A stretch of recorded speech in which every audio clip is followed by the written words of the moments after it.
So today, now that things are escalating in the Middle East and we don't know where they're going to stop, and we can see the U.S. government is starting to make moves that follow procedures for preparation for World War III, there's things that we can do to help ourselves.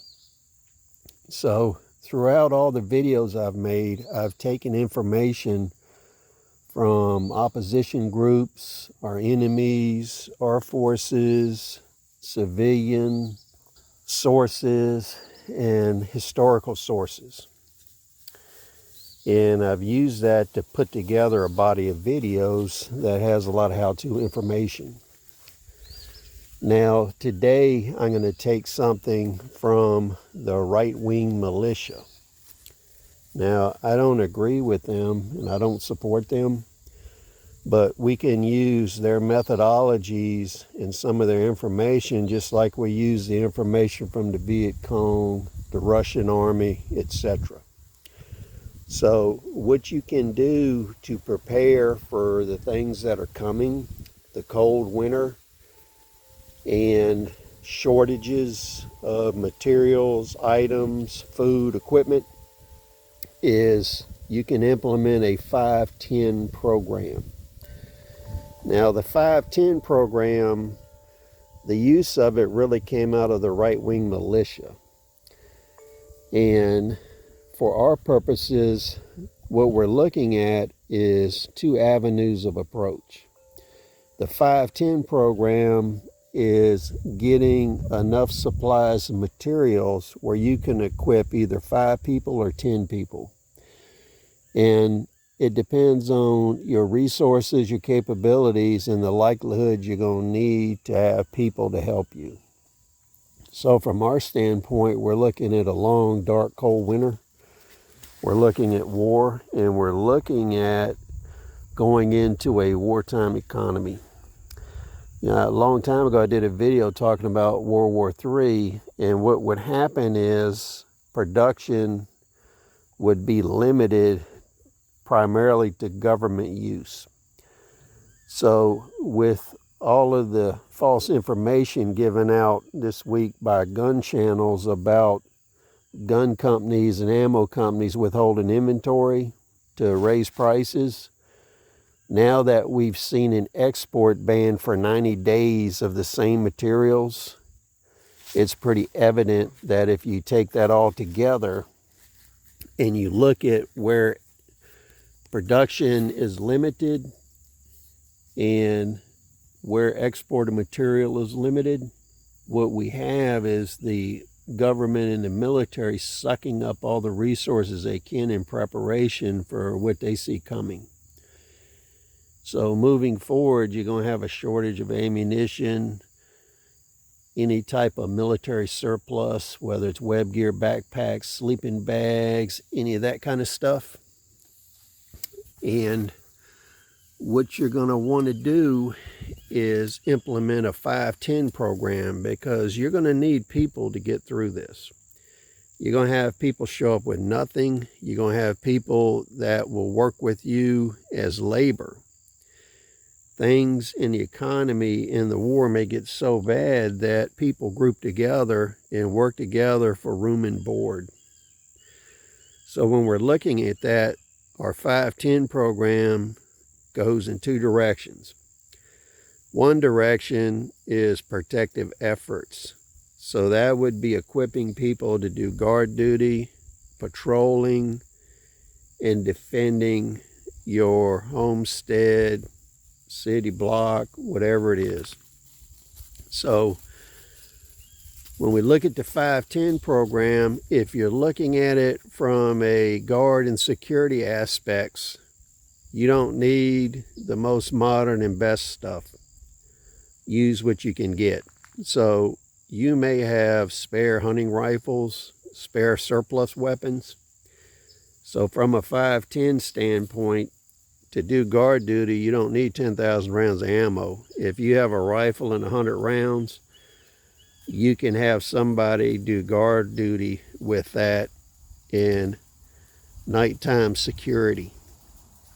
Now, if you have a surplus gun and 100 rounds of ammo, you can do the same thing. It also doubles as a hunting weapon for food procurement and also for varmint and pest control, because if you're growing your food and you're producing things, you're going to have to deal with varmints, pests.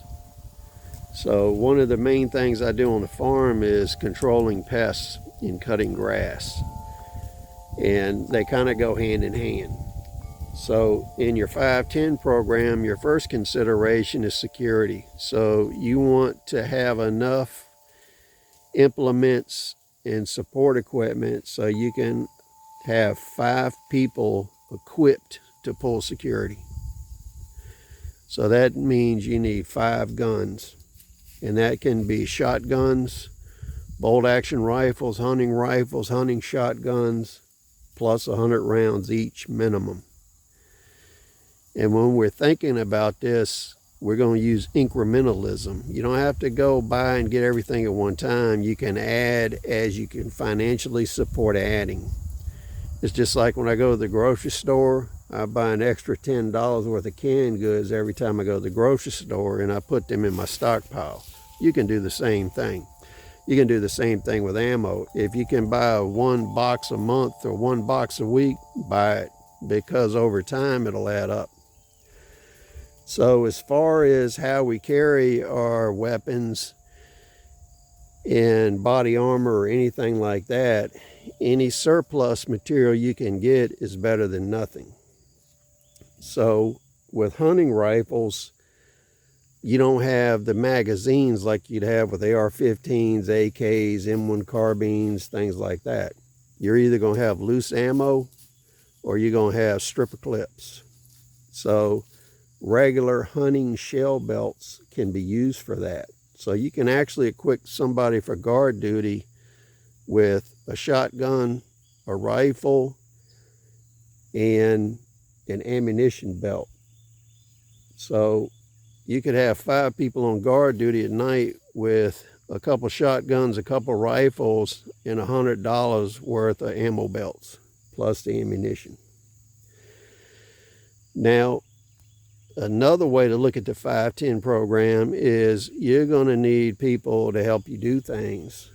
All the improvised and expedient construction stuff I put on the internet, you need people to do that and support your efforts. You're going to need people to help you cut trees, process the wood, do firewood. It's always more efficient when you have a lot of hands doing the work. So when we look at the 510 program, what we want to do is look at yard sales, flea markets, used good, and surplus, and we want to get enough material where we can equip 10 people to work.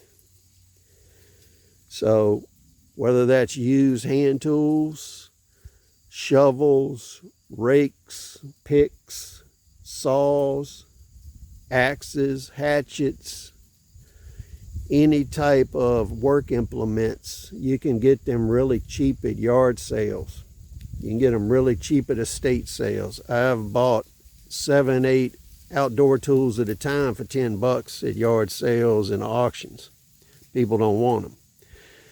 The interesting thing, one of my relatives told me that the Goodwill in our area will not take tools that have any rust on them whatsoever, which I find just incredible. That just goes to show you that the average person has no real understanding of the value of tools or how to take care of them. So what you want to do right now is implement a 510 program. So if we start at the basis of 5 security personnel worth of equipment and 10 workers worth of equipment. So you can see if we use yard sales and we get used guns plus whatever shell belts and outdoor clothing we can easily accommodate this, because you're going to have a lot of people that need help and you're going to need help. Now the last part of this is work clothes and outdoor winter clothes. Most people cannot stand outside at 2 in the morning and survive. They don't have the outdoor clothing to do that. So what we want to do is go to the Goodwill, the local used shops, the rescue missions, whatever it is in your area that has used clothes, and you want to buy for your crew as much used clothing for winter wear and for working outside year round for the next 5 to 10 years. Get it now before the rush. So think about this. You may be wearing winter clothing in your house to stay warm. I was around during the Arab oil embargo, and what people don't talk about is heating oil. So a lot of the places in our area, including schools and businesses, used heating oil. So all of a sudden at school, I had to wear a winter coat, gloves, and a stocking hat because they had the heat set at 55 degrees because they couldn't get fuel oil during the winter. So sleeping bags, blankets, quilts, these are the kind of things you're going to need for what's coming. So please share your thoughts. We'll see you on the next video.